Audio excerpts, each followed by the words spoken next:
Le chef de l'État, comme j'avais dit l'autre fois, c'est lui qui a les manettes, c'est lui qui conduit les choses, c'est lui qui a le gouvernail, comme on dit.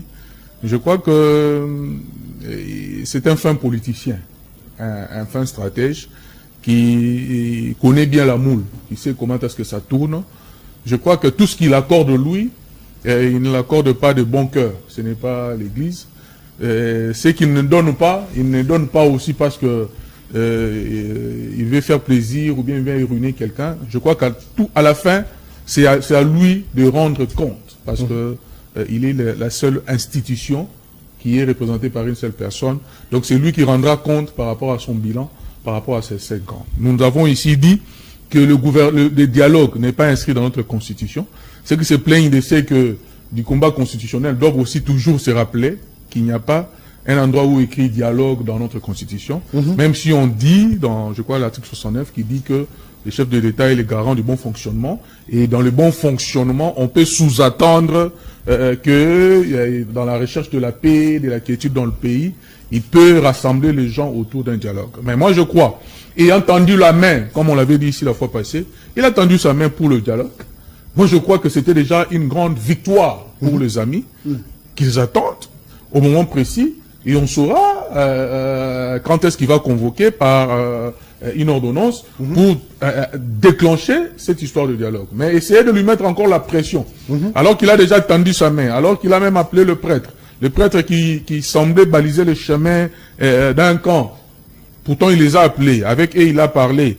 Et c'est eux d'ailleurs qui prennent le temps pour annoncer cette histoire de dialogue.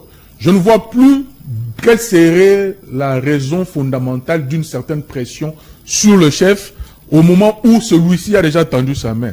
Je crois que les autres feraient mieux d'être beaucoup plus réceptifs pour essayer de comprendre qu'il a déjà tendu sa main et saisir la balle au bon et de commencer à voir les choses dans ce sens-là, comme j'ai vu dans d'autres églises, dans d'autres mouvements, où il y a des gens qui pensent déjà dialogue parce qu'ils savent que le chef de l'État, ayant donné son mot, il est déjà d'accord, il a tendu la main. Mais maintenant, croire qu'il faut lui forcer encore cette main qu'il a déjà tendue, ça serait... Trop lui demander.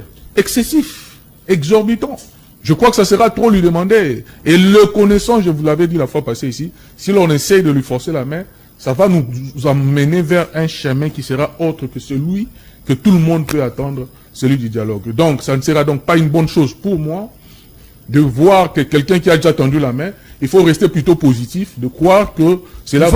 Il faut l'attendre parce que constitutionnellement, personne ne peut l'accuser de l'organisation d'un dialogue. Nul ne pourra jamais l'accuser de l'organisation d'un dialogue parce qu'il ne se retrouve pas dans la Constitution. Donc, je crois qu'il ferait mieux d'observer le temps propice pour le chef de l'État.